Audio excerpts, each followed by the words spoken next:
Magandang gabi po sa ating lahat. Narito po ang listahan na ating babanggitin para sa ating panalangin.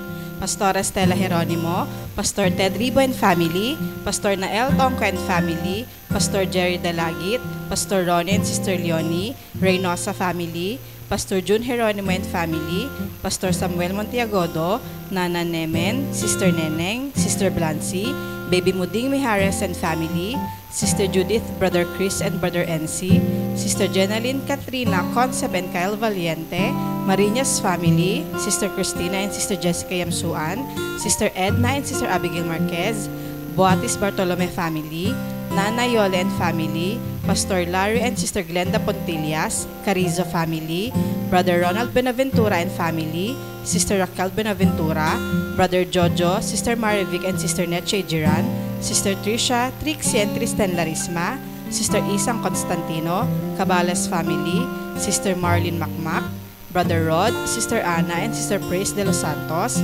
Sister Cherry Arzala, Sister Orfa, Sister Sharon and Sister Nimpa, Sister Christine and Brother Michael de la Cruz, Sister Yoli Pantig, Sister Meli Montaño, Brother Jeffrey Carrizo, Sister Feli Dizon, Sister Caroline Bocohan and Sister Nancy, Maulawen Family, Brother Marvin Lau, Sister May Santos, Sister Pina Montiagodo, Sister Edel Castro, Brother Reynaldo Rodriguez, Sister Joy Acosta and Sister Eliodora Medina, Nanay Linolo Lopez, Brother Julius Pantig and Family, Sister Fen MJ Danganan, Brother Dixon Baras, Brother Richard and Brother Scott Michael Wayan, Brother Gerald Handa and Family, Sister Sarah Licardo and Family, Brother Brian Bernardo, Sister Cam Saito, Zabala Family, Sister Nihal Abdul Rauf and Brother Alexander Mamao, Sister Cecilia de Sahagun, Brother Delio Larin, Sister Liway Apo and Family, Brother Francisco Fabiliar, Brother Sam Benisano,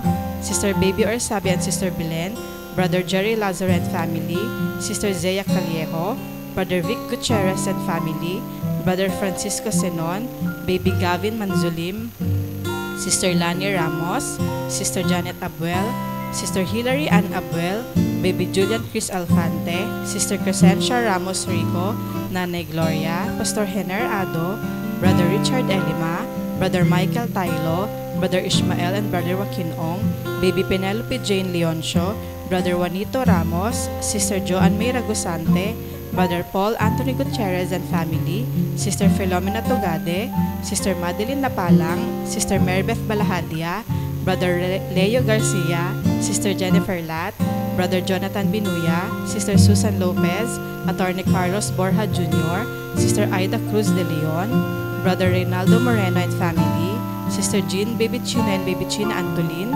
Brother Nelson and Sister Vivian Pabigayan, Sister Julieta Gutierrez, Sister Aida Quiazon, Brother Brian de la Cruz, Sister Mercy de la Cruz, Brother Edgar Ventura, Sister Mariel Sebastian, Mr. and Mrs. Jed and Danny Vedayo, Sister Lizelle Bangayan, Sister Melogene Paliago, Brother Lenz Louis Abangan, Sister Vanessa Abingosa, Brother William Valencia Jr., Brother Ramon Rodriguez, Brother Fritz Mark Nevado, Sister Sandra and Brother Luisito Perez Sr. Magandang gabi po sa inyo, mga minamahal kong mga kapatid, sa inyo po sa Iglesia ng Piel, at gayon din po sa inyo, mga minamahal kong mga kapatid, sa Iglesia ng Pasuntamo. Gayon din po sa inyong lahat na nakikibahagi sa gabing ito.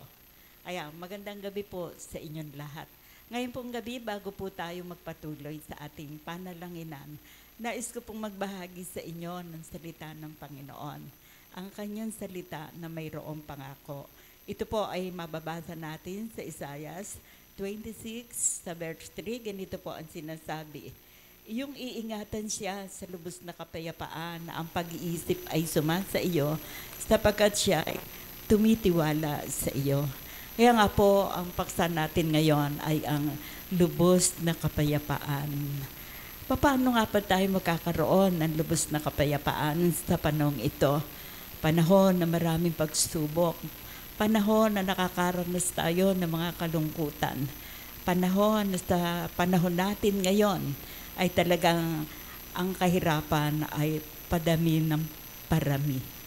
Kaya nga po napakahalaga nitong nakasulat sa Isaiah 26:3 na ito pong salitang ito ay mayroong salita na may pangako at salita na mayroong kapangyarihan. Na ang sabi dito, yung iingatan siya sa lubos na kapayapaan. So, paano tayo magkakaroon ng lubos na kapayapaan? Ang sabi rito sa Isaiah 26:3, na ang pag-iisip ay sumasa iyo. Mga kapatid, kapag ang ating iniisip ay ang mga problema sa buhay, ang mga pagsubok sa buhay, hindi po tayo magkakaroon ng lubos na kapayapaan. Kapag tayo ay nabuhay sa pakiramdam, kapag tayo nabubuhay na ang ating paningin ay nasa mga suliranin, kailanman hindi natin mararanasan ang lubos na kapayapaan. Kaya nga sabi, ang pag-iisip ay sumasa iyo. Kanino po yon? Sa Panginoong Jesus. Sa Panginoon na lumikha ng langit at lupa. Sa Panginoon na may katugunan ang lahat ng ating mga pangailangan. At ang ikalawang salita na sinabi rito, na siya'y tumitiwala sa iyo. At itong salitang pagtitiwala, ito po ay napakahalagang salita. Pagka sinabi po nating tayo'y nagtitiwala, wala po tayong ibang pagtitiwalaan, kundi ang Diyos na lumikha ng langit at lupa. Kundi ang Diyos na ang pag-ibig sa atin ay walang hanggan. Kundi ang Diyos, ang kanyang katapatan ay magpakailanman. Kaya nga po, mga kapatid kong minamahal, kailangan po natin. Hindi lamang natin nabasa, kundi ito ay kailangan na atin pong pinagtitiwalaan. Ito po ay ating pahalagahan sapagkat ito'y salita ng Diyos na makapangyarihan sa lahat. At sa panahon natin ngayon ay lagi natin tatandaan ang gusto ng Panginoon ay magkaroon tayo ng lubos na kapayapaan. Hindi niya kalooban na tayo'y nababalisa. Hindi niya kalooban na tayo ay nag-aalinlangan sa Kanya. Kaya nga ang sabi ay pagtitiwala at ang pag-iisip ay nasa Kanya. Mga kapatid, ito pong salitang ito ay may kapangyarihan, makapangyarihan salita. Kung ibig po natin ang lubos na kapayapaan, kailangan natin isaisip ang Diyos na makapangyarihan. Kung ibig nating mamuhay tayo na mayroong pag-asa sa buhay, wala po tayong ibang pagtitiwalaan, kundi ang Diyos na lumikha ng langit at lupa, maaari niyang bigyan ng katugunan ang lahat ng ating mga pangailangan. Kaya mga kapatid sa Panginoon, magpatuloy po tayong lumapit sa Kanya. Magpatuloy tayo at magkaisa tayo ng Espiritu na lagi natin siyang pagtiwalaan at lagi natin isipin ang Diyos na ating nilalapit at pinagtitiwalaan, makapangyarihan magpakailanman. At lagi nating angkinin ang Kanyang habag ay hindi nauubos dahil ang Kanyang katapatan magpakailanman. Tayo po ay manalangin. Mabanal, maraming salamat po. Nagbibigay kayo ng banal na salita sapagkat sa panahon ito, nakikita nyo ang kalagayan ng mga tao. Ang kahirapan ay nagpapatuloy, ang kasamaan ay dumarami. O Ama, salamat sapagkat mahabagin kayong Diyos na kayo'y nagbibigay ng banal na salita upang sa panahon ito ay magkaroon kami ng lubos na kapayapaan. Kaya tulungan nyo kaming magkakapatid sa Iglesia ng Piel, mga kapatiran sa Iglesia ng Pasuntamo.